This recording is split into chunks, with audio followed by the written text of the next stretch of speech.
Sa buhay natin sa araw-araw, may mga lugar na hindi natin alam na mapapadpad na lang tayo sa isang tahimik at madilim na lugar.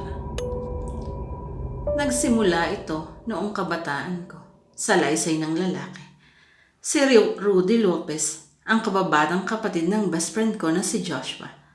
Bata pa ako noon at wala akong paki kay Rudy dahil mas pinapansin ko ang kuya niya at baby pa siya noon nang naging kaibigan ko ang kuya niya.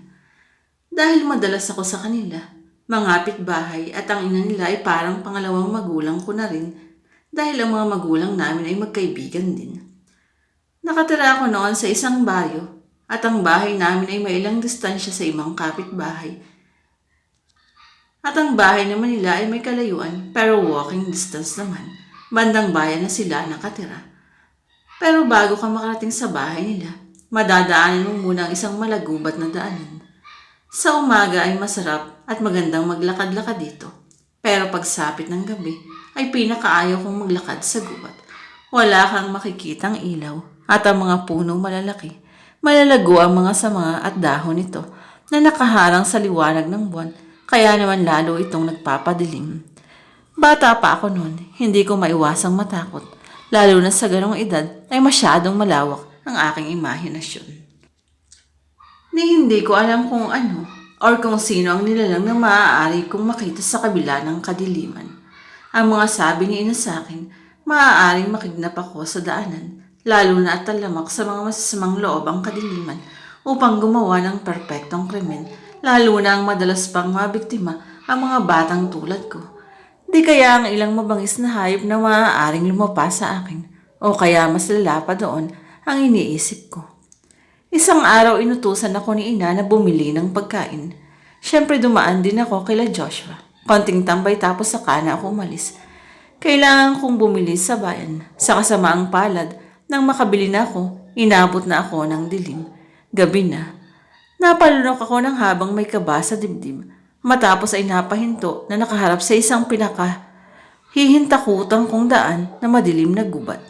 Sa sobrang dilim, as in sa konting ilaw wala kang makikita at halos hindi mo maaaninag ang dulo nito. At kasabay sa mga oras din yun, mararamdaman mo din na kung ano-ano ang pumapasok sa utak mo. Kasabay pa ang malamig na pakiramdam kahit pa ka naka-jacket na ako. Iniisip ko sa mga sandaling iyon, hindi rin tao o hayop. Ang naglalaro sa utak ko ay isang kakaibang nilalang na hindi matukoy.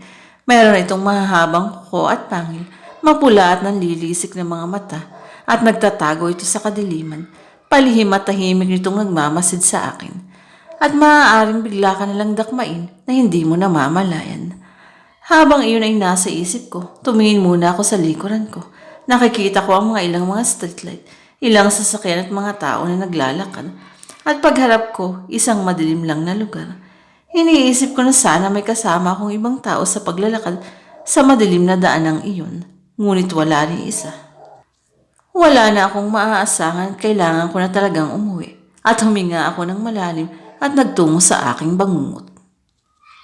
Habang naglalakad ako, lalong dumidilim ang paligid at nakabibinging katahimikang tila parang nasa tunnel ka. Sa kaba ko, pabagal ang aking paglakad dahil pinapakiramdaman ko ang bawat walipgit ko habang naglalaro sa utak ko na anytime maaaring may biglang tatalong nilalang sa harapan ko. Maya-maya lang nakarinig ako ng kalus ko sa likuran ko. Tapos nakarinig ako ng tila papalapit ito sa akin. Sa sobrang takot ko, hindi na ako lumingon sa likuran ko at agad na akong tumakbo. Tumakbo ako ng mabilis na makakaya ko habang tanging nararamdaman ko na tila may humihinga sa likuran ko at hinahabol niya pa ako. Sa kabila ng kadiliman ay halos wala akong makita sa daanan ko. Pero nagpatuloy pa rin ako sa pagtakbo hanggang sa parang sasabog na ang puso ko sa hingal. At nang naaninag ko na ang konting liwanag, sa dulo nakikita ko na ang bahay namin sa di kalalibunan. At nang nailawan ako, naramdaman ko na tila hindi na ako nahabol ng nilalang na iyon. Pero nang nakarating ako ng ligtas sa bahay, napagsabihan pa ako ni ina na bakit ang tagal ko.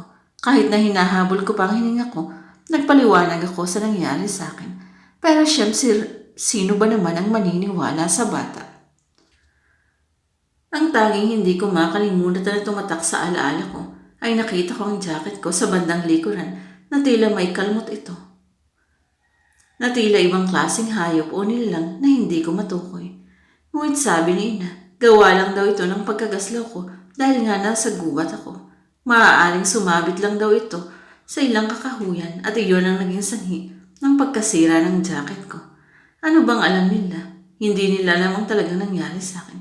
Palibhasa kasi, kapag matanda ka na, piling mo alam mo na lahat.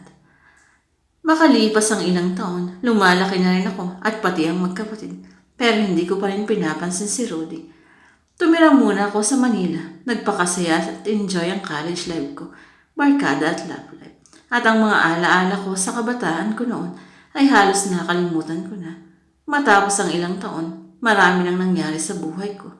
Nang nagbakasyon ako at umuwi, nabaltaan ko na lang ang isang karumal-dumal na insidente at saka ko na lang napansin na nawawala ang batang si Rudy. Hinanap ng mga pulisya sa kagubatan dahil ayon sa mga residente na ang huli nilang nakita si Rudy. Kinaumagahang iyon natagpuan na lang ang bangkay ni Rudy na nakasabit sa isang malaking puno. Nakita nila na wakwak at lasog-lasog na katawan at wala rin ang ilang lamang loob nito. At ang sabi ng mga pulis, maaaring isang uri ng di kilalang hayop ang may kagagawa nito sa kanya. Naiisip ko sa mga sandaling iyon habang nakikiramay ako sa burol at hanggang sa libing ni Rudy na ang nilalang na naaalala ko nung kabataan ko ang may gawa nito sa kanya.